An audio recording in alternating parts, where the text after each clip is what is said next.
আমাদের অনন্য স্টোরি সকল প্রকার পার্ট গল্প দেখতে আমাদের চ্যানেলটি সাবস্ক্রাইব করে পাশে থাকা বেল আইকনটিতে ক্লিক করে অল নোটিফিকেশন অন করে দিন। তাহলে সামনে শুক্রবার সব কিছুর বন্দোবস্ত করব।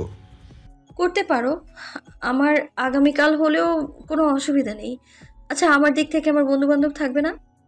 থাকতেই পারে, যদি তুমি তাদের ইনভাইট করো। ঠিক আছে। রোদ্দুর ফোন রাখার পর ভাবতে লাগলো, সে কি আসলেই কাজটা ঠিক করছে?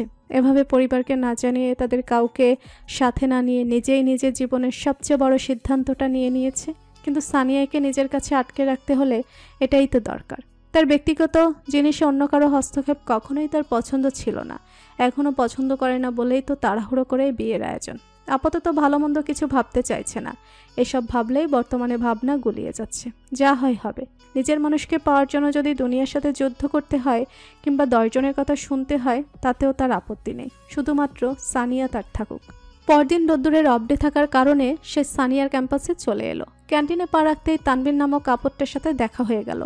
রোদ্দুর ওকে এড়িয়ে সামনে এগিয়ে যেতে নিলে সে এসে পত্রত করে দাঁড়ালো। হাসি হাসি মুখ করে হিংস্র গলায় বলল, বিয়েটা তাহলে করেই ফেলছো? হ্যাঁ, তোমাদের দোয়া নিয়ে করছি। দাওয়াত রইল, চলে এসো। বাই দ্য ওয়ে, বিয়ের কথা কোথা থেকে জানতে পারলে? সানিয়া বলেছে? ওর বলতে হবে কেন? এসব কথাকে চাপা থাকে? ক্যাম্পাসের হাওয়া ভেসে বেড়াচ্ছে তো। রোদ্দুর হেসে বলল, আরে বাহ, তাহলে তো ক্যাম্পাসের আকাশ বাতাসকেও ইনভাইট করতে হয়। তবে আপাতত এত পাচ্ছি না, তুমি চলে এসো কেমন? তুমি ছাড়া বিয়েটাই তো অসম্পূর্ণ। তানভীর প্রশ্ন করলো, দুনিয়াতে এত মেয়ে থাকতে সানিয়াকেই কেন নিজের ট্র্যাপে ফেলতে হবে? ওকেই কেন? রোদ্দুর তাকে বাকি কথাটুকু শেষ করতে দিল না, নিজেও মুখে হাসি ঝুলিয়ে পাল্টা প্রশ্ন করলো, দুনিয়াতে এত মেয়ে থাকতে সানিয়াকেই কেন তোমার টার্গেট করতে হবে? আমার জিনিস আমারই থাক না, তুমি এত লাফালাফি করছো কেন? হঠাৎ যদি পা ফসকে পড়ে পা ভেঙে যায় তখন কি হবে বলো তো? হাঁটা চলা করতে পারবে? ভাঙা পা নিয়ে হাঁটা চলা করার অভ্যাস বোধ হয় তোমার আছে। তানভীর আঙ্গুল তুলে বলল, সেটা প্রদ্যুন। রোদ্দুর পুনরায় হেসে তানভীরের হাত নামিয়ে দিয়ে বলল, আঙ্গুল নামিয়ে ভদ্রভাবে কথা বলো। আমার ছুঁচো মেরে হাত গন্ধ করার একদম ইচ্ছে নেই। নেক্সট টাইম কখনো তোমাকে যেন আবার সানিয়ার আশেপাশে না দেখি। It's my first and last ultimatum. রোদ্দুর তীক্ষ্ণ দৃষ্টিতে তাকিয়ে হাতে থাকা বাইকের চাবিটা ঘোরাতে ঘোরাতে ক্যান্টিন থেকে বেরিয়ে এলো। সানিয়ার সাথেও সহসা দেখা হয়ে গেল। রোদ্দুর মেজাজ ঠিক করলো, নিজের চোখে মুখে সতেজ ভাবটা ফিরিয়ে আনলো। ঝিলমিল তার দাদির মাথায় তেল দিয়ে মাথা টিপে দিচ্ছিল। দাদি আয়েশের চোখে বন্ধ করে বললেন, রোদ্দুর, দাদুবাইকে এইবার বিয়ে শাদী দিতে হয়, কি বলিস? ঝিলমিল বিরক্তি নিয়ে বলল, তোমার আদরের নাতিকে বলো। আচ্ছা, ভালো কথা, ওকে বিয়ে কে করবে? তোমার কি মনে হয় ওর সাথে 2 দিনও কেউ টিকে থাকতে পারবে? বদমেজাজি ফাজিল ছেলে একটা। আমার দাদুবাইয়ের জন্য মেয়ের অভাব হবে নাকি? অভাব না হইলেই ভালো। বিরক্তিকর ছেলে একটা। জীবনেও আমি ওর মুখ থেকে ভালো কথা শুনি নাই জানো। কথা বলবে খটখট করে, কথার আগাগোড়ায় ধমক দেবে। নিজেকে যে কোন মহারাজা ভাবে আল্লাহ ভালো জানে।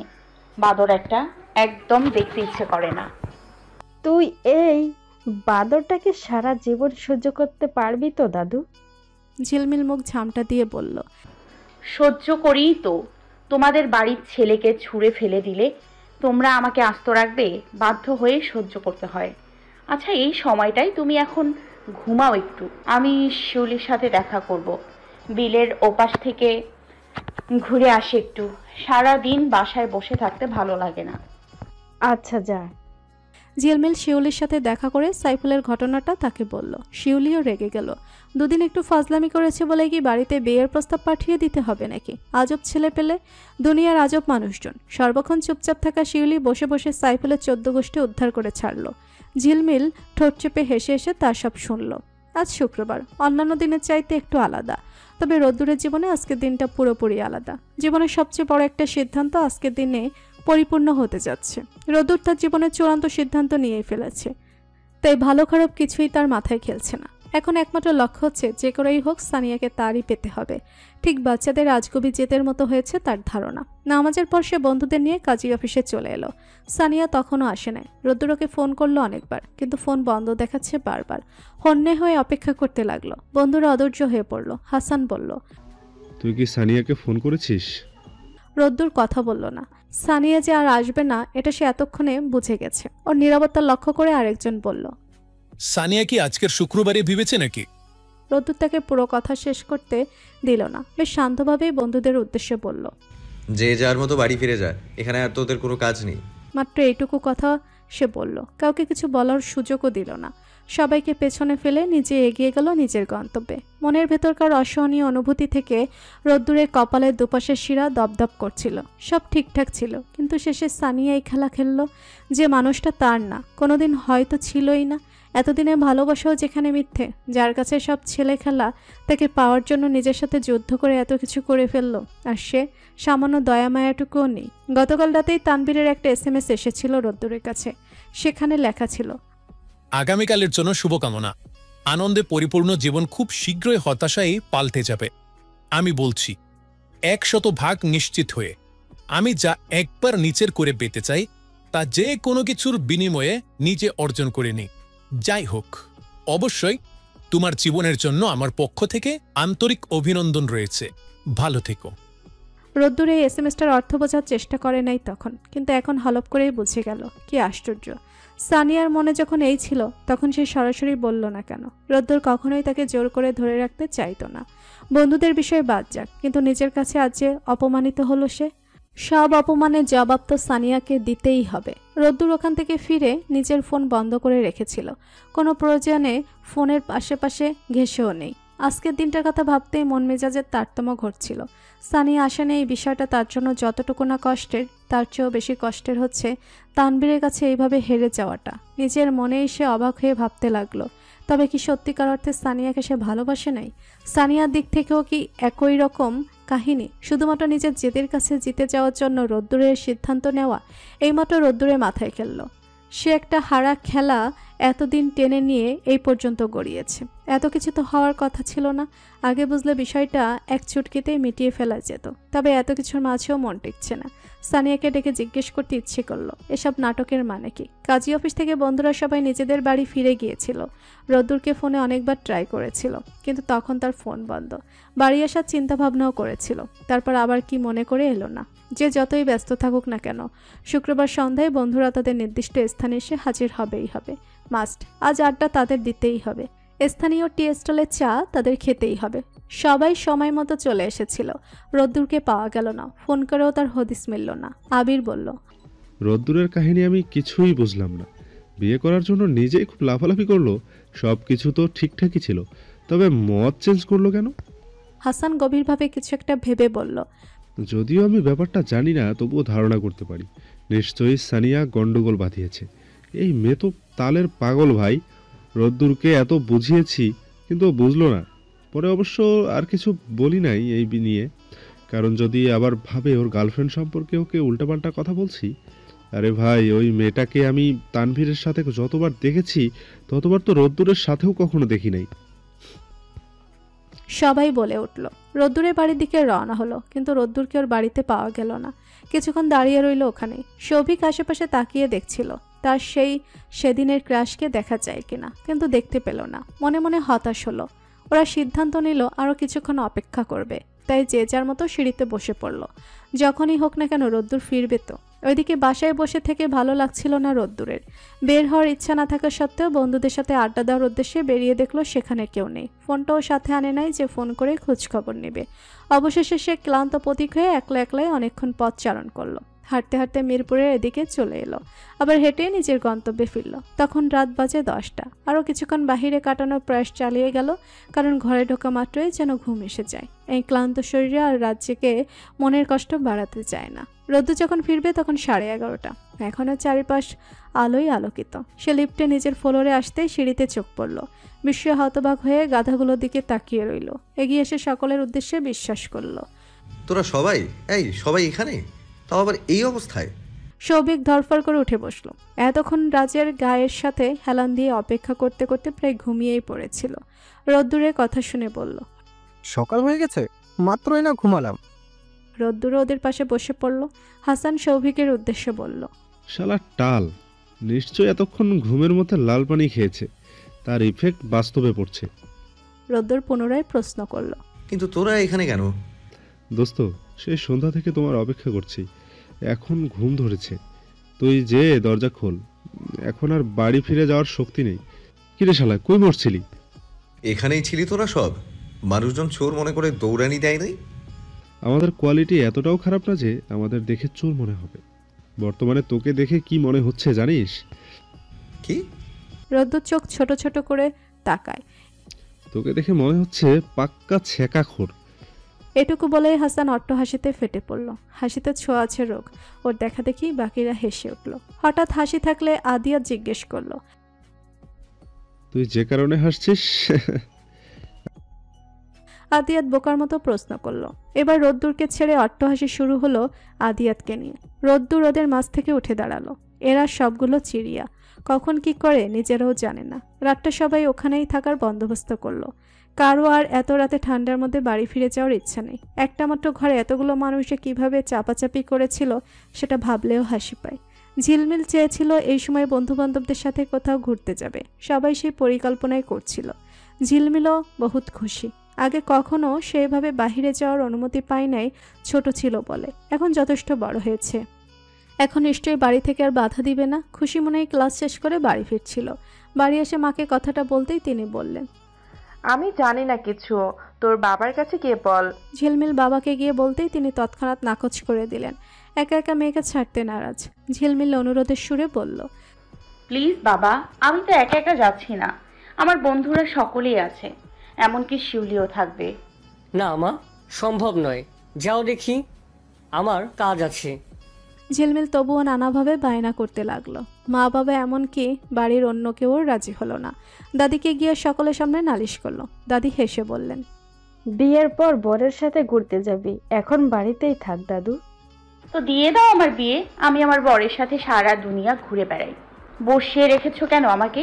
তোমার ছেলের বউ আমায় আগে বলতো, এখন তুই ছোট, যখন বড় হবি তখন ইচ্ছে মতো ঘুরবি। আর এখন যখন আমি বড় হলাম তখন বলে বড় মানুষের আবার কিসের বাচ্চাদের মতো আহ্লাদ। তোমরা বলো আমি এখন কি করব? ঝিলমিল চেঁচামেচি করতে লাগলো।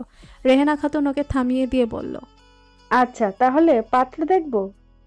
শুধু দেখবা কেন, দেখার সাথে সাথে আমার বিয়েটাও দিয়ে দাও। আমি থাকবো না তোমাদের এই বাড়িতে। তোমরা সবাই স্বার্থপর, পাষাণ্ড, নিষ্ঠুর। ওর আগে গজগজ করতে করতে ঘর ছেড়ে বেরিয়ে গেল। দক্ষিণের বারান্দায় আসতে রিমঝিমের সাথে দেখা হয়ে গেল। রিমঝিমকে জিজ্ঞেস করলো, তুই কি এই বাড়িতে খুব শান্তিতে আছিস? হ্যাঁ আছি তো। কেন আছিস? আমি শান্তিতে নেই, তুই কেন একা শান্তিতে থাকবি? ও মা, তোমার কি হয়েছে আপু? এরকম রেগে আছো কার উপর? কে কি বলেছে তোমাকে? ঘুরতে যাওয়ার অনুমতি দেয় নাই? না। রিমঝিম মন খারাপ করে বলল, ও, এই দিক দিয়ে আমিও অবশ্যই একটু অশান্তিতে আছি। ভাইয়ার কি শান্তি, ও সব কিছু করতে পারছে, আমরা কিছুই করতে পারছি না। থাক, মন খারাপ করো না। ঝিলমিল সিদ্ধান্ত নিল বাড়ির কারোর সাথে সে আর কথা বলবে না। দুচোখ পৃথিবীতে যে প্রান্তে যায় সেখানেই চলে যাবে। কিন্তু কোথায় যাবে এই কনকনে শীতের মধ্যে? ইস, তার যে কোনো পার্মানেন্ট থাকার জায়গা নেই। রোদ্দুর সবাইকে ডেকে তুলল। রাতে কারোরই ঘুম ভালো মতো হয় নাই।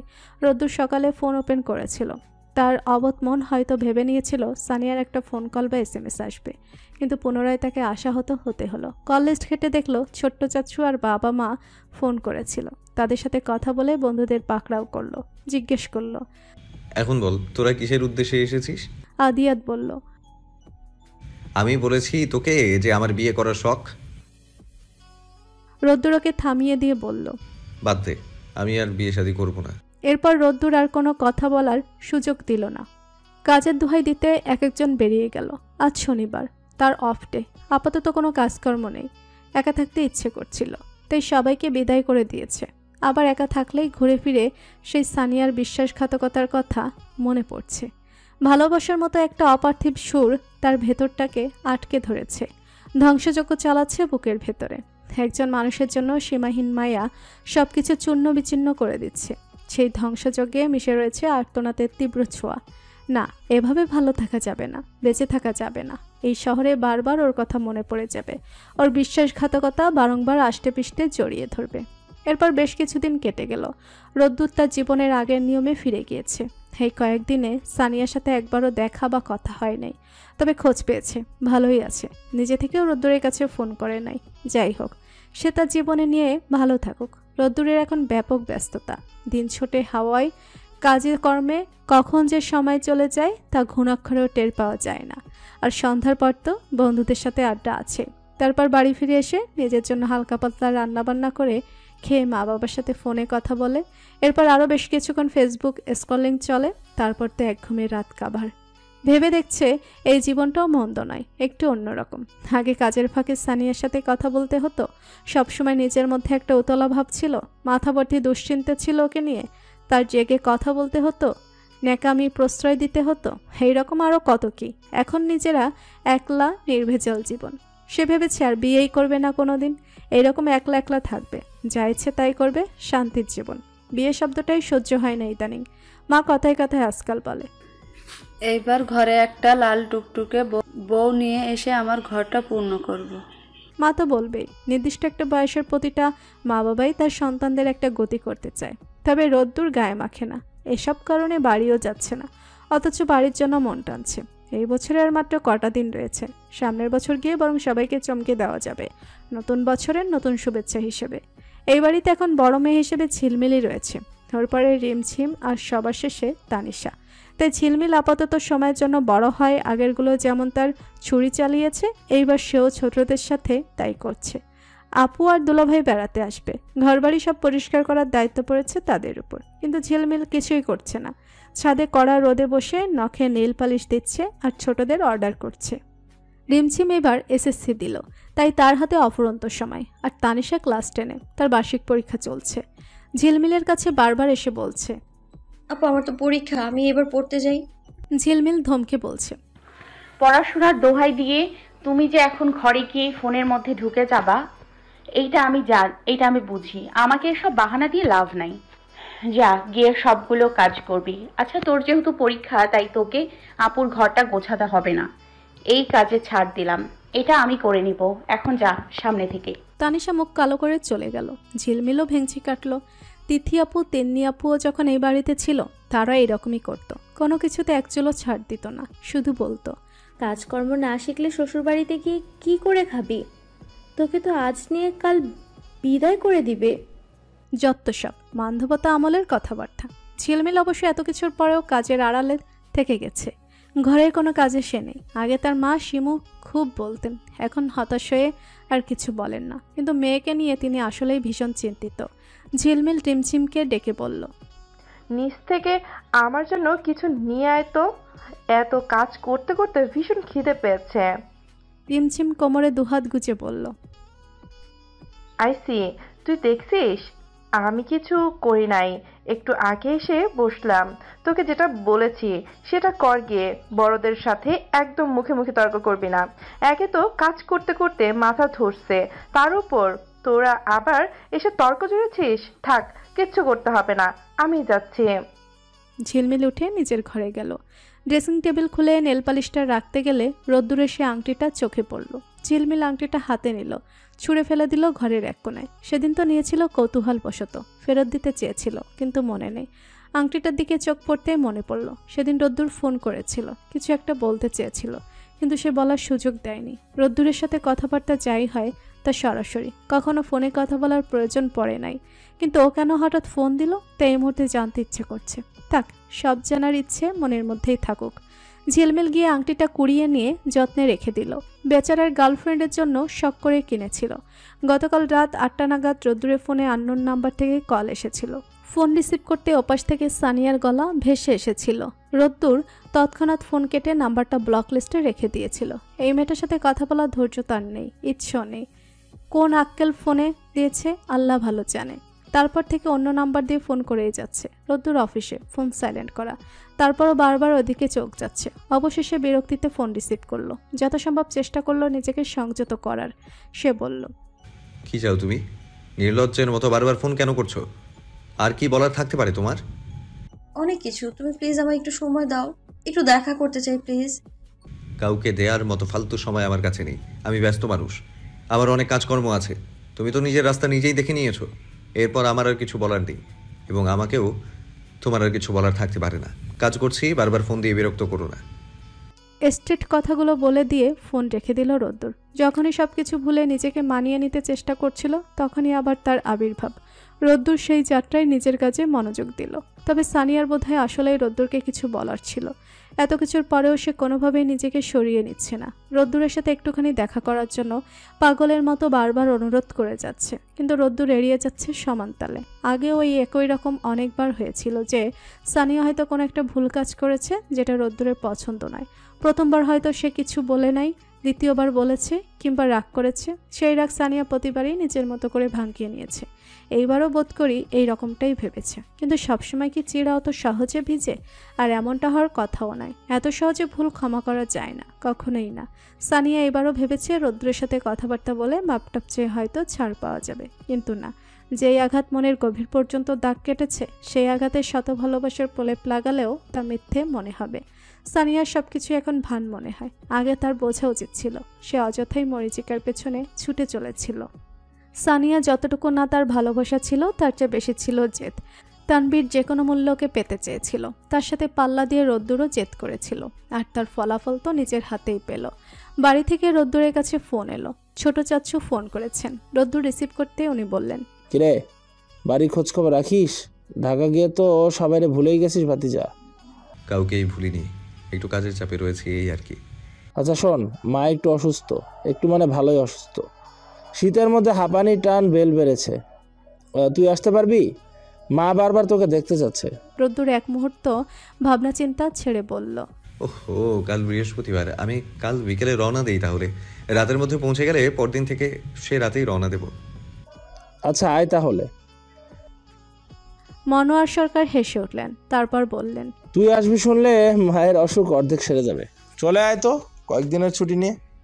রোদ্দুর হেসে সুর টেনে বলল, কয়েকদিনের? বাবা, তাহলে হয়েছে। আমার আর চাকরি বাকরি করতে হবে না।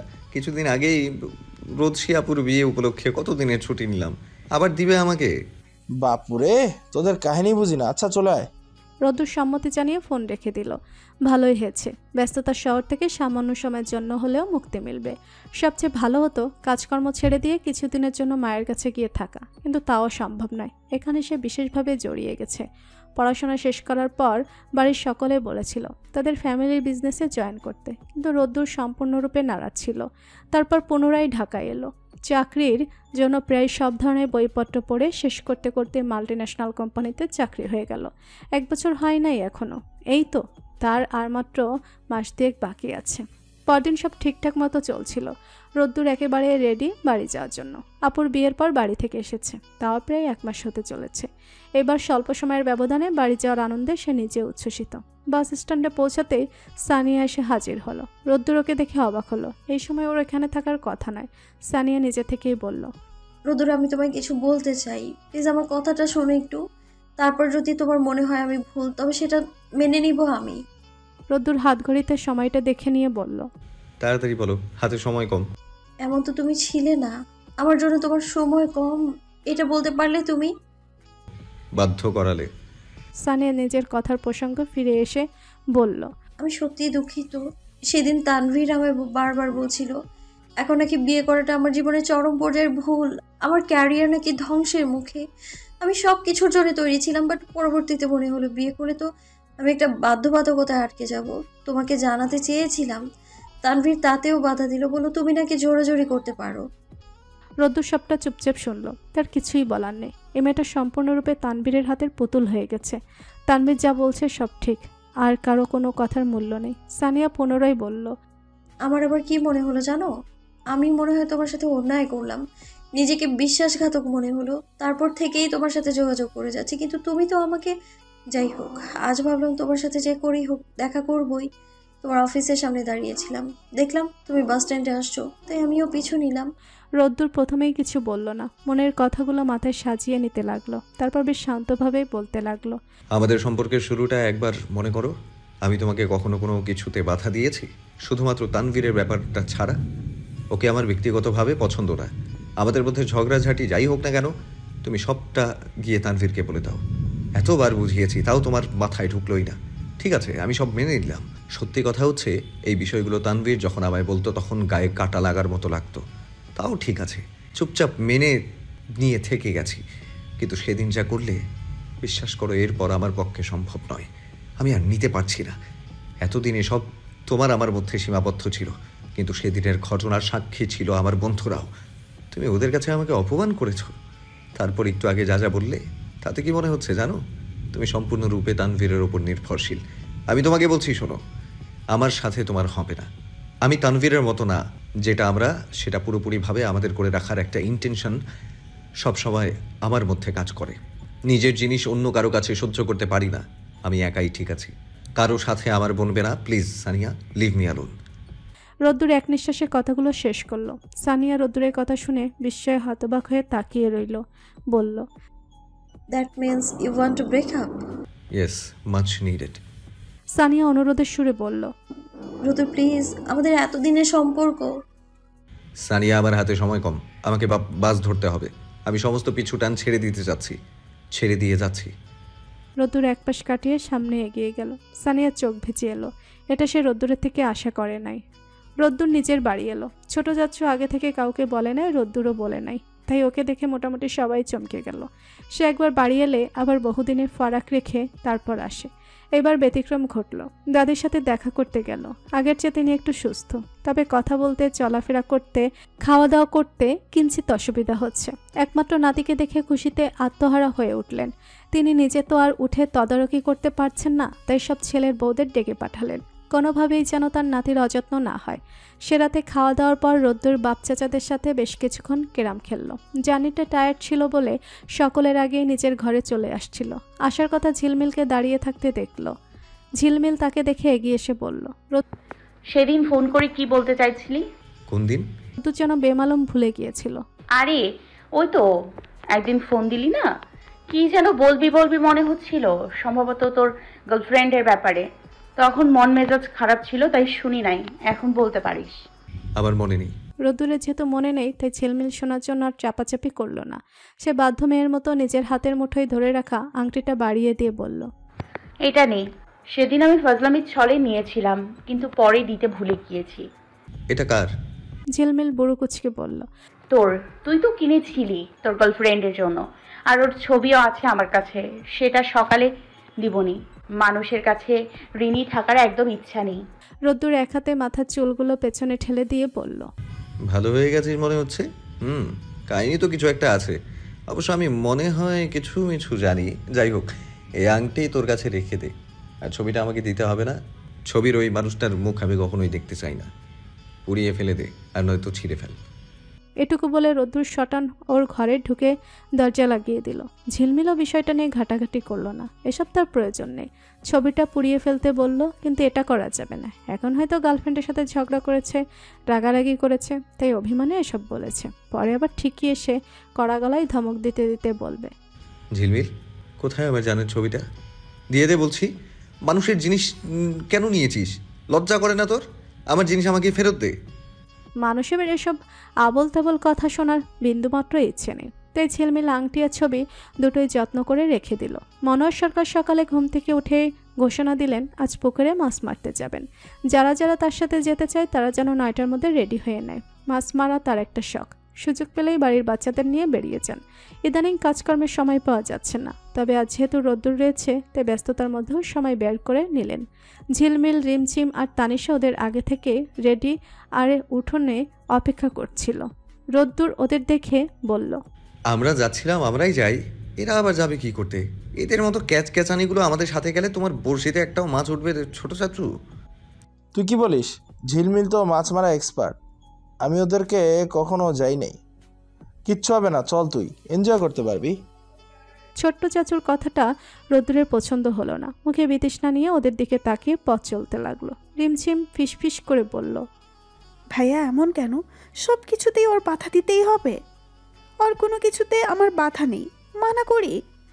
তানিশা বলল, সেই সাহস আছে তোমাদের?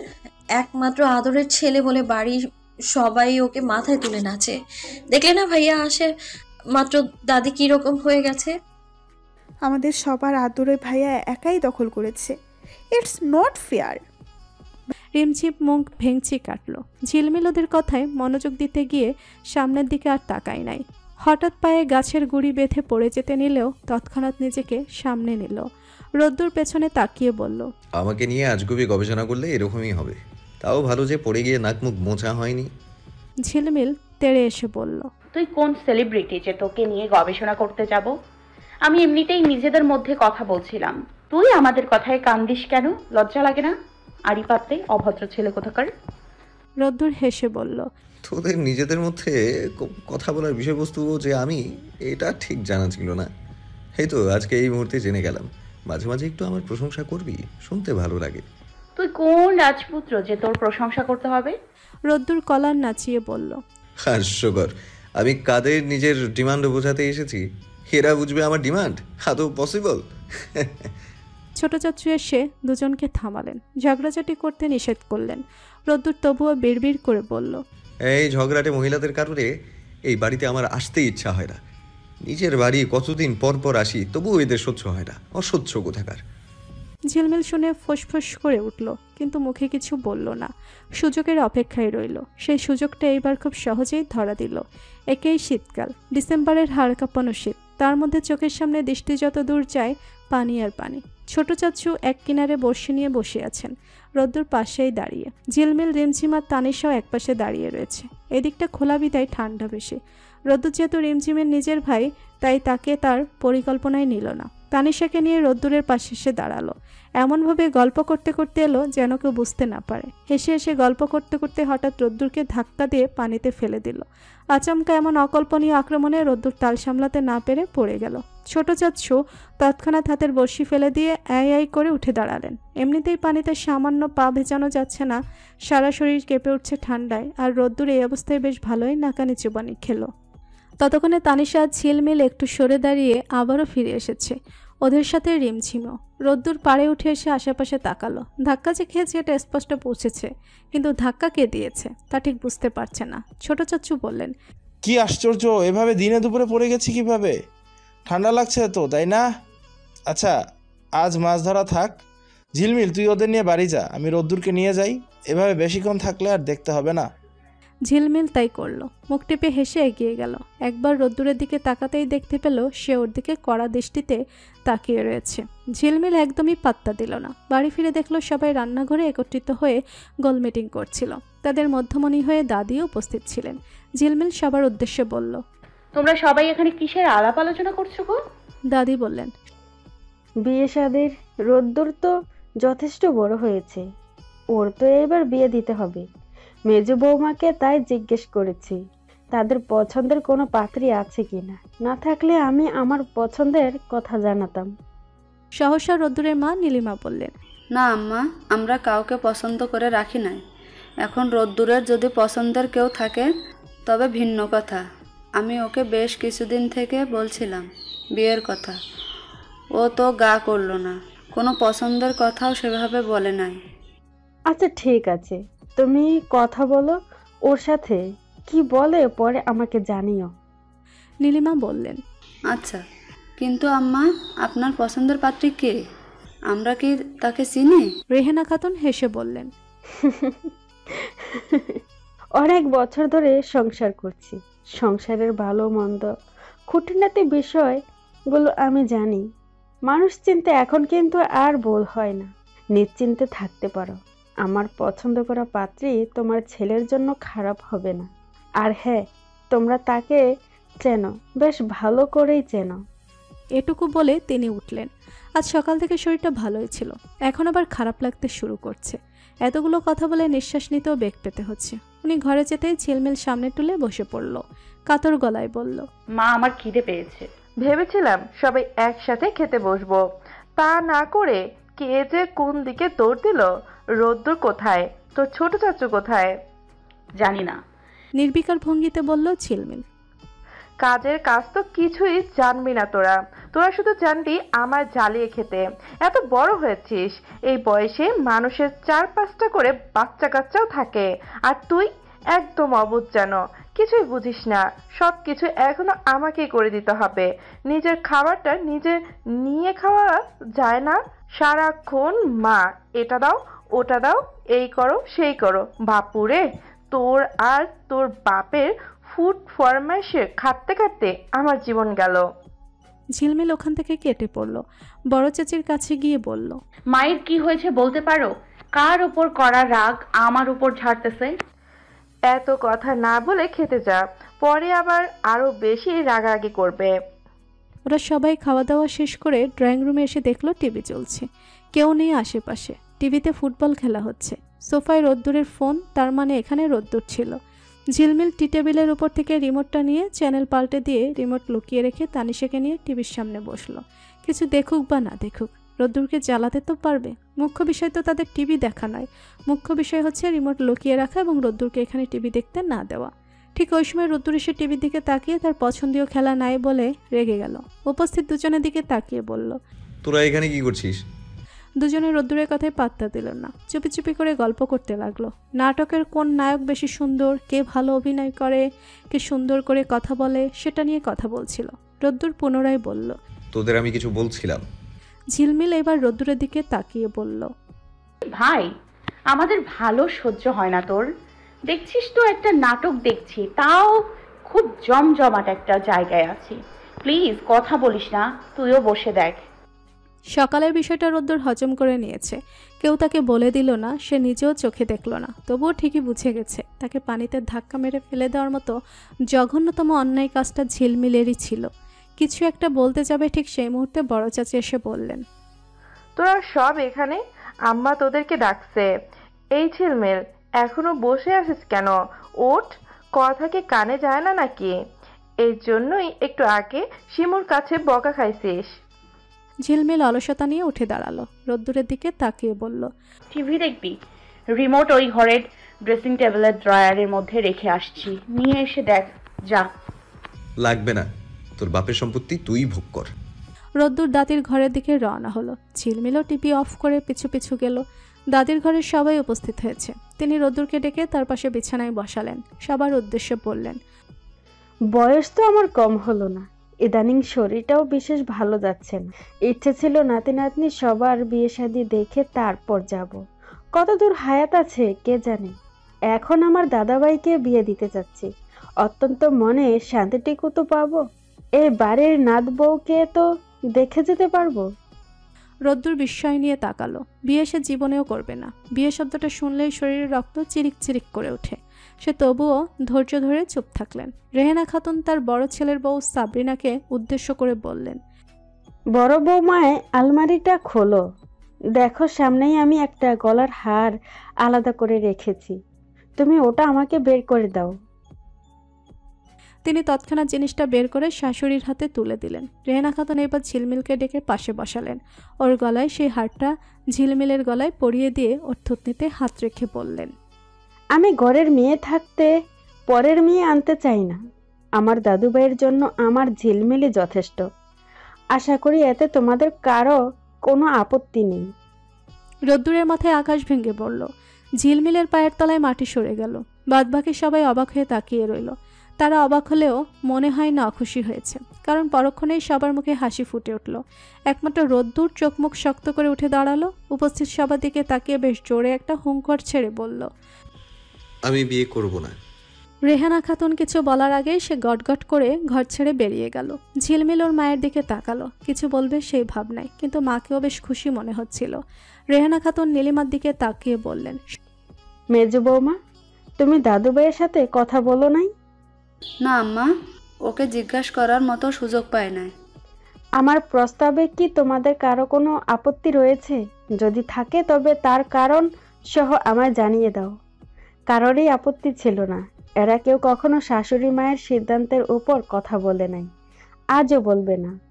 শুধুমাত্র সাবরিনা বললেন, আমাদের আপত্তি দিয়ে কি দিয়ে আসে যায় আম্মা? রোদ্দুর কি রাজি হবে? ও এভাবে ঘর ছেড়ে বেরিয়ে গেল। আমার মনে হয় ওর সাথে একবার ভালো করে কথা বলা দরকার। পছন্দ থাকলে সেটা সরাসরি বলে দিবে। বিয়ে করব না এটা আবার কেমন কথা? বিয়ে কেন করবে না? মনোয়ার সরকার এসে মাকে থামালেন এবং জানালেন তিনি নিজে রোদ্দুরের সাথে কথা বলে বিষয়টা পরিষ্কার করবেন। এদিকে ঝিলমিল স্তব্ধ। ভেবে নিয়েছিল মা বাবা বিয়ের কথা তুললে সে মোটেও গাইগুই করবে না, সোজা রাজি হয়ে যাবে।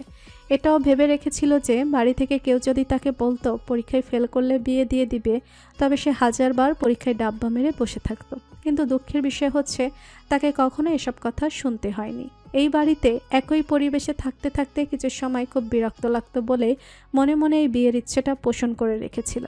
কিন্তু দাদি যেই মুহূর্তে রোদ্দুরের কথাটা বলল, সে মুহূর্তে মনে হয়েছিল সারা জীবন বিয়ে না করে এই বাড়িতে পড়ে থাকবে, তাও রোদ্দুরকে নয়, অসম্ভব। ঝিলমিলও সবাই কাড়াল করে উঠে চলে গেল। বাবাকে বলল বাবা নিশ্চয়ই তার কথা বুঝবে। রোদ্দুরের রাগের সীমা ঠিক কোথায় গিয়ে পৌঁছেছে সে নিজেও আন্দাজ করতে পারছে না। বিয়ে কার সাথে হবে বা কি বিস্তারিত এসব কিছু তার মাথার ধারে কাছেও আসেনি। শুধুমাত্র বিয়ে শব্দটা শোনা মাত্র মেজাজ হারিয়ে ফেলেছে। সানিয়ার বিশ্বাসঘাতকতা, প্রতারণা, বন্ধুদের সামনে চরম অপমান কোনোটাই সে ভুলে যায়নি, জীবন থাকতে ভুলতেও পারবে না। সে এভাবেই এইরকম একা ঠিক আছে, কাউকে দ্বিতীয়বার জীবনের সাথে জড়িয়ে ফেলার মতো ভুল করতে পারবে না। ছোট চাচু রোদ্দুরের খোঁজে ঘরের দরজায় কড়া নাড়লেন। রোদ্দুর ঘরের ভেতর থেকে জিজ্ঞেস করলো, কে? আমি। চাচু, দরজা খোলো। রোদ্দুর দরজা খুলে দিয়ে আবার নিজের জায়গায় এসে বসলো। ছোট চাচু ঘরে এসে চারদিকে তাকিয়ে বললেন, বাবা, কতদিন পর তোর ঘরে পা রাখলাম। রোদ্দুর কিছুই বলল না, মুখ ভার করে রইল। তিনি পুনরায় বললেন, আমি বাবা তোকে জ্ঞান দিতে আসি নাই। জ্ঞান দিলে আবার বলবি নিজেই এখনো বিয়ে করো নাই আর আমাকে আসছো বিয়ের কথা বলতে। কি তাই তো? এটাই তো বলবি, তাই না? বিয়ে শাদী ছাড়া তোমার অন্য কিছু বলার থাকলে সেটা বলো। আমি বিয়ে করব না, আমাকে দয়া করে তোমরা সবাই এসবের মধ্যে জড়িয়ে দিও না। আমি একলা মানুষ, একলাই থাকতে চাই।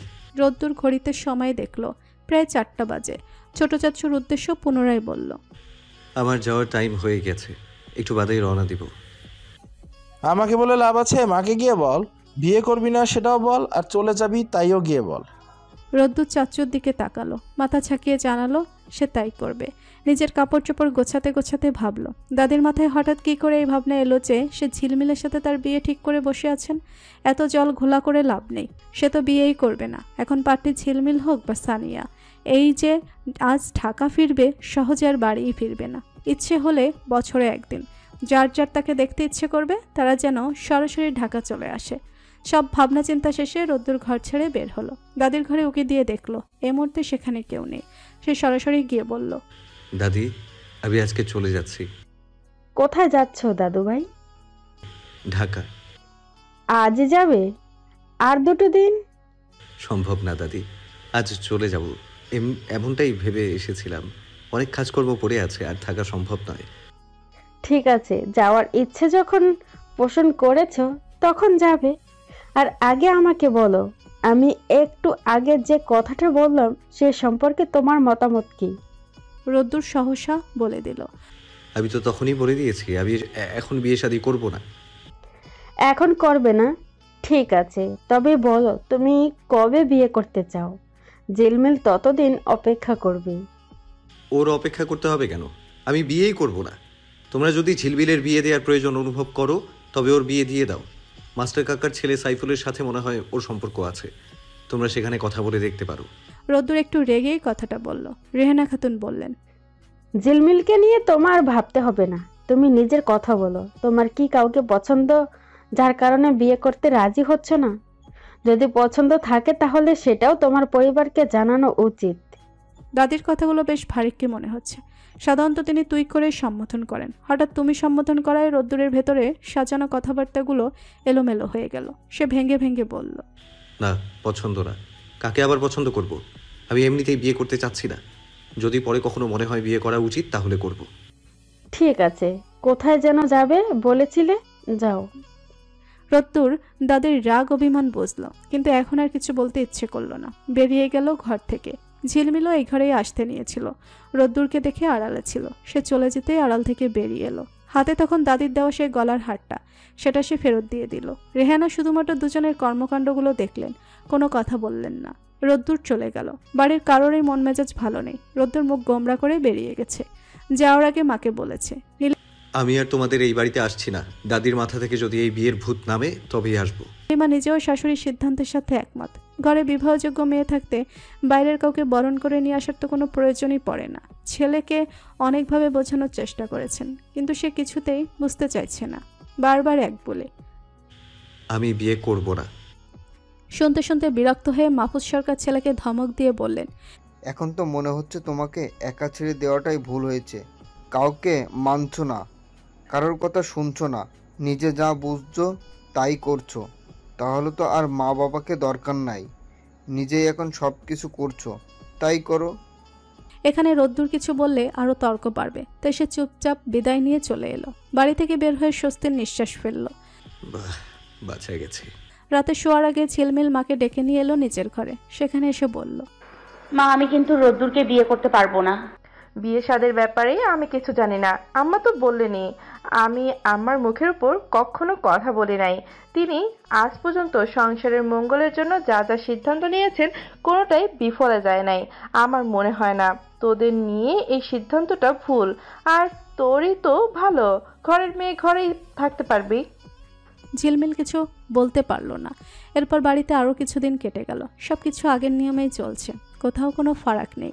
বিয়ের ব্যাপারে কেউ আর কথা বলে নাই। ঝিলমিলের এখন মনে হচ্ছে তার বিয়ে না হলেই বেশ ভালো হবে। শিউলিকে রোদ্দুরের কথাটা বলেছিল, তারপর থেকে প্রতিদিন নিয়ম করে সে ঝিলমিলকে খেপাতে ভোলে না। আজ দেখা হতেই বলল, কি রে তুলা ভাই আসবে না? কবে আসবে ভাই আবার? বিয়ে খাবো তো। নিজে বিয়ে করে নিজে খা, আমার বিয়ে নিয়ে উঠে পড়ে লেগেছিস কেন? শোন, বান্ধবীর বিয়ে খাওয়ার যে মজা সেটা দুনিয়ার কোনো খাওয়াতেও নাই। নিজের বিয়েতে তো নাই।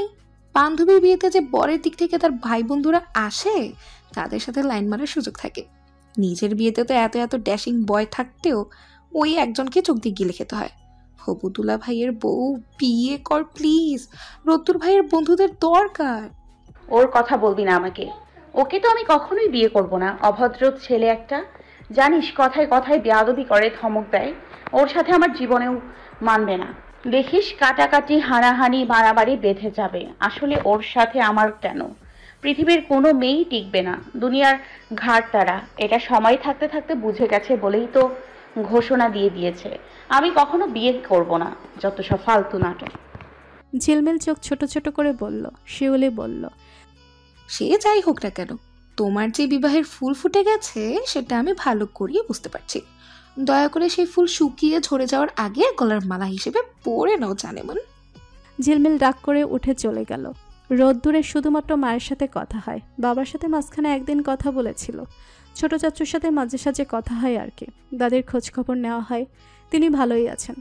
আবার মাঝে মাঝে শরীর খারাপ থাকে। বিকালে রায়হান ফোন করলো। রোদ্দুর রিসিভ করতেই বলল, পরশু আসছিস তো? রোদ্দুর কানে ফোন চেপে দুহাতে তোয়ালে নেড়ে দিতে দিতে বলল, কোথায়? আমার বিয়েতে। তোর বিয়ে? রোদ্দুর কেমন অজানা ভঙ্গিতে প্রশ্ন করলো। রায়হান ভারী অবাক হয়ে বলল, হ্যাঁ, তোকে তো কতদিন আগে থেকেই বলেছিলাম, গতকালও বললাম। দোস্ত, তুই ঠিক আছিস? ও হ্যাঁ, আমি একটু অন্যমনস্ক ছিলাম, তাই মাথা থেকে তোর বিয়ের কথা বেরিয়ে গেছে। আসবো আসবো ইনশাআল্লাহ। বাকিরা সবাই আসবে? হ্যাঁ আসবে। ঠিক আছে, রাখছি। গত 2-1 দিন যাবৎ রোদ্দুর নিজেও লক্ষ্য করেছে গুরুত্বপূর্ণ বিষয়গুলো মাথা থেকে হুটহাট বেরিয়ে যাচ্ছে। আজ দুপুরে রান্না করার পর চুলা অফ করতে ভুলে গিয়েছিল। পরে পোড়া পোড়া গন্ধ অনুসরণ করে চুলা অফ করলো। ততক্ষণে রান্না পুড়ে গিয়ে ছাই হয়ে গেছে। গতকাল অফিসে যাওয়ার সময় মেইন দরজা লক করতে ভুলে গিয়েছিল। বাড়ি ফিরে এসে দেখে দরজাটা কোনো মতে ভেজানো। কি হলো কে জানে, কবে জানি আবার নিজেই নিজেকে ভুলে বসে থাকে। রোদ্দুর মাথা থেকে সব ধরনের অসহ্য চিন্তাগুলো সরাতে চায়, কিন্তু কোনোভাবেই পারছে না। সানিয়াও মাথার মধ্যে জটলা পাকিয়ে দিয়েছে, আর ওদিকে বাড়ির ব্যাপারটা তো পুরো মাথা হ্যাং করে রেখেছে। আপাতত দৃষ্টিতে তাকে একজন সুখী মানুষ মনে হলো, সত্যিকার অর্থে তার মনের মধ্যে মোটেও সুখ নেই। আছে শুধু দুশ্চিন্তা, উদ্বেগ, উৎকণ্ঠা। আনোয়ার ইসলাম সরকার অর্থাৎ রোদ্দুরের দাদা এককালে এলাকার বেশ প্রতাপশালী একজন মানুষ ছিলেন। এলাকার উন্নয়নে চেয়ারম্যানের কাঁধে কাঁধ মিলিয়ে ভালো রকমের উন্নতি করেছিলেন। সেখান থেকেই এই এলাকার মানুষজন তার পুরো পরিবারকেই চেনে। ওনার খুব ইচ্ছে ছিল নির্বাচনে অংশগ্রহণ করে সরাসরি চেয়ারম্যান হয়ে মানুষজনের মুশকিল আসান করবে। তিনি হঠাৎ অসুস্থ হয়ে শয্যাশয়ী হয়ে পড়ার কারণে তার পূরণ হয় নাই। বাবার এই আগ্রহের দিকটা ফজলুল সরকার এইবার বাস্তবে রূপ দিলেন, নির্বাচনে দাঁড়িয়ে পড়লেন। অপরপক্ষে ক্ষেপল প্রচণ্ড, কারণ সরকারদের টেক্কা দেওয়া কঠিন বিষয়। এইবার ফজলুল সরকারের প্রতিদ্বন্দ্বে রয়েছে ওসমান খন্দকার। এনাদের সাথে অনেক আগে থেকেই পারিবারিক বিরোধ রয়েছে নানান বিষয়, কখনো নিজেদের জায়গা জমি নিয়ে, আবার কখনো ব্যবসা বাণিজ্য নয়, আর এইবার সেই বিরোধ রাজনীতি এসে ষোলকলা পূর্ণ করে দিল। মনোজ সরকার অবশ্য অনেকবার বড় ভাইজানকে বলেছেন এইবার নির্বাচনে না দাঁড়াতে। এমনিতেই আশেপাশে শত্রুর অভাব নেই, অযথা আরো শত্রু বাড়িয়েও কাজ নেই, কিন্তু তিনি তা মানেন নাই। কার না কার ভয়ে ঘরের মধ্যে লেজ গুটিয়ে বসে থাকবেন নাকি? ঘরের ছাদও তো যে কোনো সময় মাথার উপর ভেঙে পড়তে পারে। প্রায় সময় পাড়ার মোড়ে বারেক মামার চায়ের দোকানে বসে থাকতে দেখা যায়। আজ সকাল থেকে বেশ কয়েকবার একজন অচেনা লোককে তার খোঁজ করতে দেখা গেছে। ওই লোকটাকে এলাকার মানুষ আগে কখনো দেখে নাই বলেই সকলে জানালো। মনোজ সরকার সেরকম কিছু মনে করতে পারলেন না। কন্টাক্টের কাজের জন্য অনেকেই তার খোঁজ করে, কিন্তু তারা তো সরাসরি বাড়িতে যায় অথবা নিজের পরিচয় দেয়। এই অজ্ঞাত লোকটা নাকি নিজের নামটাও জানায় নাই। তার সাথে তো কারো দেখা করতে আসার কথা ছিল না, তাই তিনি বিষয়টা পাত্তা দিলেন না। তিনি চায়ের দোকানে বলে রাখলেন, এরপর যদি উনি আমার খোঁজ করতে আসে তাহলে তাকে সরাসরি বাড়িতে পাঠিয়ে দিবে। আচ্ছা ভাই। বাড়ি ফেরার পথে ওসমান খন্দকারের সাথে লাইব্রেরির বাঁ পাশের রাস্তায় দেখা হয়ে গেল। লোকটাকে অনেক আগে থেকেই একই রকম দেখে আসছে, একটুখানিও বদলায় নাই। চেহারায় কেমন সন্দেহজনক একটা ভাব আছে, দেখলেই মনে হবে এই বেটা নিশ্চয়ই মনে মনে কোনো ছক কাশছে। মনোজ সরকারকে দেখেই কেমন অদ্ভুত হাসলেন, ঠোঁটের হাসির রেখা বিস্তৃত করে বললেন, আরে ছোট সাহেব, ভালো আছো? শরীর ভালো তো? বাড়ির খোঁজ খবর কি? আমার খালাম্মা ভালো আছেন? ডাক্তার সাহেবের কাছ থেকে শুনলাম বিগত কিছুদিন আগে তার শরীরটা নাকি খারাপ ছিল। আপনাদের দোয়ায় আম্মা সহ সবাই আলহামদুলিল্লাহ ভালো আছে। আপনারা ভালো আছেন তো? উনি মুখে উত্তর না দিয়ে উপন্যাস মাথা জাকিয়ে হাসলেন। পান খেয়ে লাল করে ফেলা ঠোঁট আর দাঁতের সেই হাসিটা রক্তচোষার মতোই ঠেকল মনোজ সরকারের কাছে। গতকাল রায়হানের গায়ে হলুদে একমাত্র রোদ্দুর অনুপস্থিত ছিল। আজ বিয়েতে উপস্থিত থাকবে কিনা সেটা নিয়েও সন্দেহ। রায়হান কাল রাতে ফোন করে বহুত রাগারাগি করেছে। রোদ্দুর নির্বিকার ভঙ্গিতে বলেছে, ভাই আমি এসব গায়ে হলুদের অনুষ্ঠানে গিয়ে কি করব বল, আমার কাজ কি? তুই শুধু নিচেরটাই দেখলি? আমি যে কতবার করে তোকে অনুরোধ করলাম, তার বেলায় কিছু না? হাসান, রাজ, ওরা সবাই ছিল। মা বারবার তোর কথা জিজ্ঞেস করছিলেন। আচ্ছা আচ্ছা, আমি কাল চলে আসব। ভাই তোকে আমার বিশ্বাস হয় না। শোন, জীবনে কত ঘটনা ঘটে যায়, তুই মনে হয় এই বিষয়টাকে অনেক বড় করে নিয়েছিস। বিয়ে শাদী সবই আল্লাহর হাতে। নিচে নিজের সিদ্ধান্ত নিতে গেলে তো ধরা খাবি। যা হয়ে গেছে সেটা ভুলে যা। আই থিঙ্ক সানিয়া তোকে তার মনের ধারে কাছেও রাখে। So forget everything. খানিকটা ধমকের সুরেই কথাটা বলেছিল রায়হান। রোদ্দুরের মনে তখন সানিয়া যতটা না প্রভাব ফেলছিল তার চেয়েও বেশি প্রভাব ফেলছিল বাড়ির বিষয়টা। ওটা কোনোভাবেই মাথা থেকে নামাতে পারছে না। দাদির কাছে কিছুদিন যাবৎ ফোন দিচ্ছিল, কিন্তু তিনি কিছুতেই ফোন রিসিভ করছে না। আর সানিয়া, সে যেমন রোদ্দুরকে মনে ধারে কাছেও রাখে নাই, রোদ্দুর ওকে পুরোপুরি ভুলে যাওয়ার চেষ্টায় আছে। হোক না দীর্ঘদিনের প্রেম, তাতে কি? মানুষের তো বছর বছর গড়ে তোলা ভালোবাসাও এক নিমিষে ভেঙে যায়। সকাল সকাল হাসান এসে হাজির হলো। রায়হান তাকে পাঠিয়েছে। বিয়ের ব্যস্ততার কারণে নিজের আশা তো আর সম্ভব হচ্ছে না, তাই বন্ধুকেই পাঠিয়ে দিয়েছে। হাসান এসেই তাড়াহুড়ো শুরু করে দিয়েছে। রোদ্দুর ওকে বলল, ভাই বিয়ে কখন? তুই এত তাড়াহুড়ো করিস কেন? সব কিছুতেই এমন করিস। আরে ভাই, তুই আমার দুঃখ কি বুঝবি? ওর যে শালিগুলো আছে সব তো মিস হয়ে যাবে। আমি তো ভেবে রেখেছি আজ ভাবির বান্ধবী পটিয়ে নিজের দিকটাও ক্লিয়ার করে নেব। বন্ধু বান্ধব সবার বিয়ে হয়ে যাচ্ছে, আমি সিঙ্গেল থাকলে কেমন দেখায় না? ইজ্জতের ব্যাপার ভাই। রোদ্দুর একটা দীর্ঘশ্বাস ফেলল, কপাল চাপড়ালো। এই ছেলে দুদিন পর পর একটাকে পছন্দ করে বসে থাকে, এই কারণে ওর কপালে আজ পর্যন্ত ঠিকঠাক প্রেম জুটল না। হাসানের কথা চিন্তা ভাবনা করেই রোদ্দুর দ্রুত রেডি হয়ে নিল। আয়নার সামনে চুলগুলো ঠিক করতে নিতেই হাসান ফের দৌড়ে এলো, তাড়া দিয়ে বলল, আয়নায় তো নিজের চেহারা দেখতে হবে কেন? প্রেমে পড়েছিস নাকি? তুই এমনিতেই সুন্দর, আর দেখতে হবে না। রোদ্দুর বিরক্ত হয়ে বলল, আমি বাচ্চা পোলাপান না যে প্রেমে পড়লে সারাক্ষণ আয়নার সামনে ঘুরঘুর করব আর নিজের চেহারা দেখব। যথেষ্ট বড় হয়েছি, এসব আবেগের বয়স নেই। বড় হয়েছিস, বুড়ো হয়ে যাস নাই। আবেগ মানুষের চিরকাল থাকে, কারোরটা বেশি কারোরটা কম। তোর নাই বললেই চলে, নিরামিষ পার্সন।